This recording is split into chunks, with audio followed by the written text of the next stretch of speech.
Everybody, Gecko here, back for my last walk and talk at home,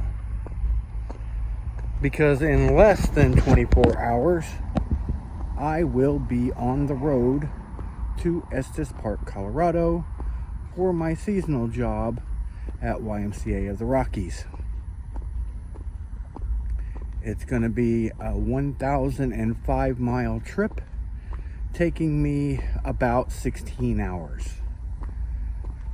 And with stops and everything, maybe 17. I don't have to be there until my check-in appointment at 1:20 in the afternoon. But that doesn't mean I can't go ahead and get my room key and put my stuff in my room. I already have my dorm assignment. I just got to pick up my keys in the HR office. And I think you can do that before your actual check-in time. I'll find that out when I get there. But it'll give me time to kind of walk the property and make a video showing y'all what YMCA of the Rockies looks like. If that's not a conflict of interest thing, I don't know, because it's for YouTube. I don't think it will be, but I'll ask,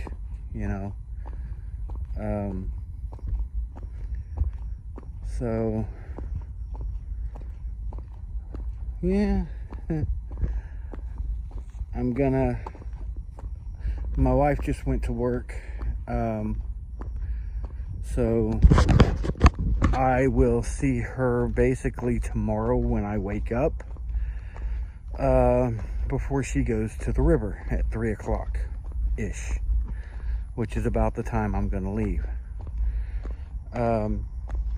My girls, on the other hand, they work tomorrow, so I will only see them when they get home this evening. So we'll have to say our goodbyes before they go to bed. But other than that, I have to go by HEB and pick up a carton of cigarettes. Because I've noticed that the L&Ms that I got last time are causing issues with my voice, of all things. And I think it's giving me a little sore throat. I'm not sure. I'm not sick or anything. I don't have a fever. I'm not flu-y. It's nothing like that. Honestly, I think it's the cigarettes. So once I get my Palmolive that I usually get, it'll be fine. And I'll basically have 2 weeks worth of cigarettes. I'm taking my Chantix with me. I've got a butt ton of Chantix in case I want to stop smoking while I'm there. I'll have the opportunity. I know what the dosages are and how long I'm supposed to take them before I quote unquote quit smoking. Stop smoking cigarettes, because you smoke during the first week while taking the medication. And as your body gets the medication on board, the cigarettes start tasting nasty, and you smoke less. And then at the end of the 7 days, you're fully on board with the medication, and your cravings are being controlled by the medication, and cigarettes taste nasty and make you feel sick. So I'm hoping if I do decide, when I decide to quit smoking, that I'll be successful, because being up in elevation, smoking is gonna suck. So perfect opportunity. I won't want to smoke as much because of the elevation and the difficulty breathing that I foresee happening. So yeah.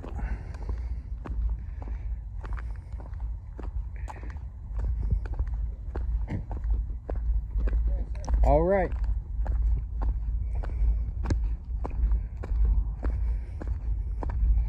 So yeah, my daughter asked me yesterday, you think your truck's gonna make it to Colorado? I'm like, it damn well better. I got 4 brand new tires on it, got my oil changed, and they're supposed to check everything out to make sure that it was roadworthy for that length of a trip. And they didn't say anything else was wrong with it, so I should be good. Now I just gotta see how many times I'm gonna have to fill up along the way. I'm thinking once I top off when I'm here, I'm hoping that I only have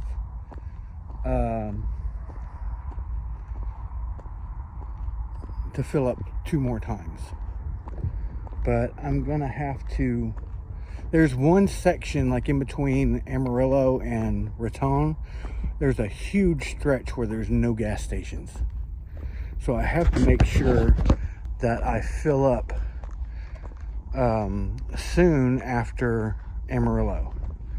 And plus it's going to be late at night, so I have to make sure that I'm able to get to a gas station that's going to be open. Because I know a lot of gas stations out that way, they close up shop at like 11-12 o'clock, and they don't reopen until like 6 o'clock the next morning. So I got to make sure that I don't get stranded out in the middle of nowhere with no gas, because that's going to put a crunch on my timeline, because I don't have a gas can. So, and I'm not really going to have time to wait the hours it would take for a gas station to be open. So, I mean, I don't have to be there technically till 1:20 when my appointment is, but I want to give myself a lot of cushion between me arriving and my appointment time. So, so I packed up my Chantix. I packed up a couple of my notebooks that have like my passwords and stuff for the games I play, and the places I have bills at and stuff like that I need to log into online. So I'm able to do that if I need to. As far as bags go, I got my backpack that's going to be in the bench seat next to me where the passengers sit, where the passenger sits. I'm going to have it seat belted in. I'm going to have my duffel bag on the floorboard in front of the passenger seat, and I'm going to have my messenger bag with my laptop and cooling pad behind the seat. So I'm not crowded in the cab of my truck.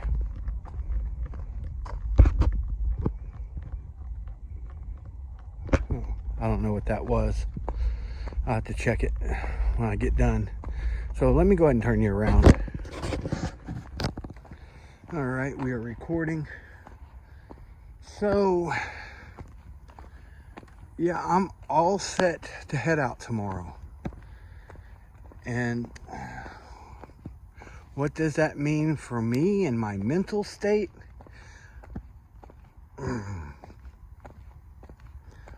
There's mixed feelings, because obviously I'm excited to be going, and it's going to be an adventure. It's something I've been looking forward to in some shape or form for the past couple of years, but because of the relationship with my wife and everything, the reasons that brought me to be looking at these types of jobs became irrelevant, and I stayed. And honestly, I'm glad I did, because we were able to finally get to a place where we're both comfortable, and that this iteration of doing this kind of job is a possibility where both of us are comfortable. But that being said, there is also fear about being away from the family, what that's going to mean to our relationship. Mainly, I mean, me and my wife are going to be fine. Birds. It's my daughters. I'm hoping that they understand that it's not because my wife wants me to leave. That's not it at all. And I've told them that. It is just a thing that I need to be doing right now. And I think that they get it, but part of me is scared that they're just saying that and that they don't really get it, and that they think that me leaving is a negative reflection on our relationship, which it isn't. I mean, they know I love them, and they know I am fully supportive of them, and they can text me and call me whenever they want. I'm not gone from their lives, I'm just gone from them physically. You know, if they have a problem, they can talk to me. Or if they have something they want to share, they by all means contact me. I will be talking to them and FaceTiming them, you know, whenever I get the chance. But this adventure and this trip is something that I need for me as a way to prove to myself that I can be out on my own and not dependent on anybody else. And also, it's a trial run for when I go through hiking a trail. Because honestly, this is going to take about the same amount of time as it would be to hike the Appalachian Trail, between 4 to 6 months. And if I get to December 2nd and me and my wife are fine, the finances are working out, I may extend for another 4 months. That would put me getting done around April 2nd, which, if we're still all right, you know, come back for a couple of weeks. And if we're still okay,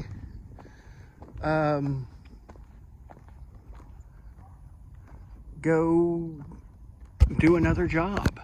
Those birds, man, that's cool. Just flying real low.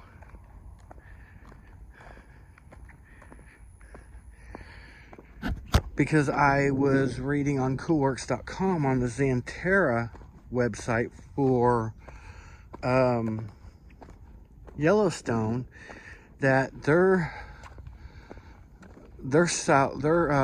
pay is like $10.32 an hour, and they have free board and then like $76 per check or per week for their meal plan, which is cheaper than YMCA of the Rockies. So I would be actually making more money there, even though, you know, it's supposedly $12.32 an hour. Now get that for overtime, but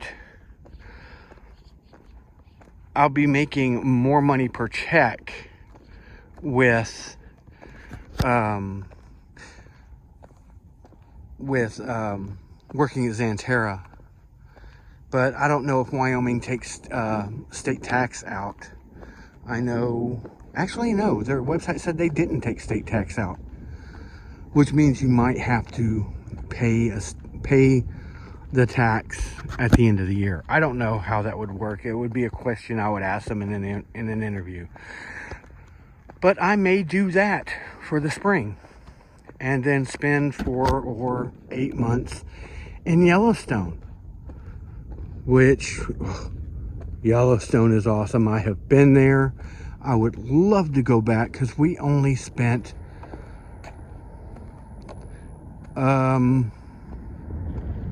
we went there 2 separate times. We stayed there for like half of the day each time.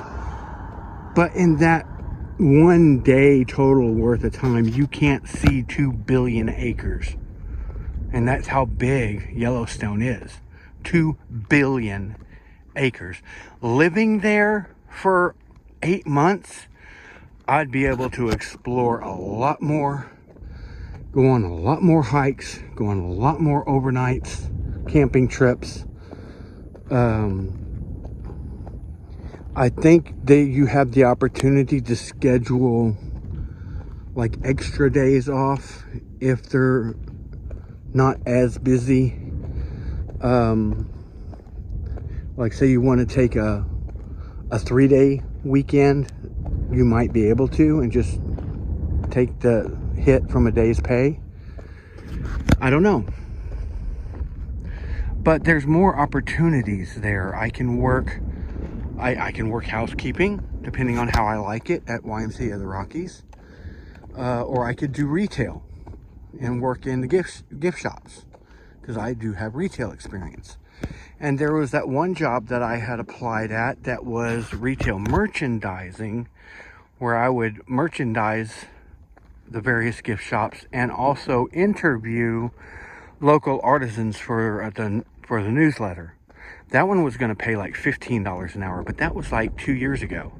So the pay might have gone up. And it was also a seasonal job. I think it had the option to becoming permanent. I'm not sure, because Yellowstone's not open year round. The park isn't. Now, they do have a lodge in Yellowstone that stays open year round, but you have to like make your reservations way in advance, and you have to be snowcatted in because you can't drive in the park after a certain time. Like there's several months where the only way you can get in is through snowcat. So once you got there, you would basically be there until your reservation was up and they snowcatted you back to your vehicle, which is in probably West Yellowstone. So working the winter there would be phenomenal. So I don't know. That's future plans. But yeah, that's the big mental and emotional hurdle for me right now, being on the verge of leaving. There's the whole nervousness and butterflies in the stomach, and I might not be able to sleep well tonight, because I usually don't before I go somewhere on a trip or something. I usually can't sleep because I'm like so excited to go. I can't wait, and it keeps me up because my mind is racing and thoughts are going through my head constantly. So the fear I'm just going to have to deal with as it happens. My wife is still fine with it. She's hoping that I have fun. The girls haven't really talked to me about it, other than my youngest asking if my truck would make it. You know, and me saying that, you know, me going isn't a reflection on our relationship. It's just something that I need to do. And I mean, I've already said this, but it's an opportunity for me to find out who I am as a person, what my capabilities are as far as being quote unquote on my own. And not having a tangible, like in my presence, emotional support network. You know, I'm basically on my own. My family is 1,000. All right, note to self, with this case on, my phone can overheat and shut off. It's good to know. Short clips from now on. Anyway, yeah, my family's 1,000 miles away, and I'm basically on my own. So, but not only do I have that to think about, I also have my spiritual journey, which, as far as getting on the trail is concerned, that's part of my spiritual journey.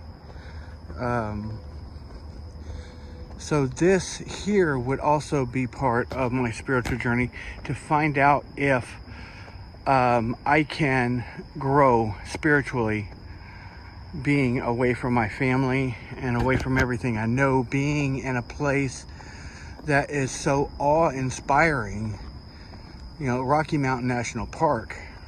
And now I got a low battery warning. So, you know, that will allow me to be closer to nature, closer to my deities, my divinity, because I don't necessarily adhere to a personified deity like God or Allah. My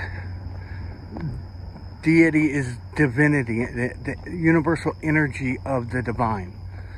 So maybe later on I'll go into a deeper talk about my individual spirituality, if that's something y'all want to hear. I may just do a video and not share it, and it'll just be in my playlist for anybody that wants to watch it, but it's totally their decision. I won't, like, you know, share it with anybody per se, and because I don't want to seem like I'm forcing my spirituality on anybody else. Everybody's spiritual path is their own, no matter what it is. It's their right as humans with free will to choose. So I would think that walking against the wind like this would actually help cool the phone. That's what I'm hoping anyway. But other than being, you know, the emotional side of it and the spiritual side, there's also the mental side of coping with the things that I would have to do physically and mentally to do the job, and to do a new job, to learn a new skill or a combination of new skills depending on what they have me do, and being all right with that mentally and intellectually, because I feel that there's room to grow in all three departments, you know, emotionally, spiritually, and mentally, intellectually, with this job and the seasonal work scenario. And I can't wait to live it. Oh, there's that car that's always parked on the side of the road in my neighborhood. So it does work. I never saw it move there for the longest time. So that's basically my talk. My last walk-in talk here in San Marcos. I'll start recording here tomorrow, but I will be leaving.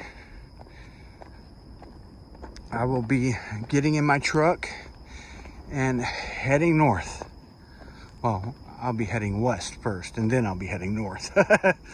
Northwest, then west. Oh, northwest, then north, then west. Anyway, let me turn y'all around. And we are recording. Yeah. So, if y'all haven't done so already, hit the subscribe button. And if you found any value in this whatsoever, mash that like button and leave me a comment. So far, all the comments that I've gotten have been negative. I had somebody today on my Share with Adoptees video about the DNA testing. How they knew who I was talking about and I was lying and blah, blah, blah. And didn't give a clue to who this person was or how they knew anybody that I was talking about. So I think it was somebody just pulling my chain, threatening me, cyberbullying me, you know, threatening me with defamation of character lawsuits and harassment lawsuits and blah, blah, blah. They haven't lived my life. They don't know. Because all the things I made claims about in that video, I have witnesses to that fact that were with me listening to the same conversations I was involved in on speakerphone. So Well, anyway, another fodder person for my gators. Because you know what I'm going to say next. Haters will be fed to the gators. My gators are getting fat. Y'all stop that. Positive comments only. Only. If you got something negative to say it in your head and leave it there. I don't want it on my channel. It will get removed and you will get reported to YouTube. Anyway, y'all have a great evening, and I will see you on my journey tomorrow.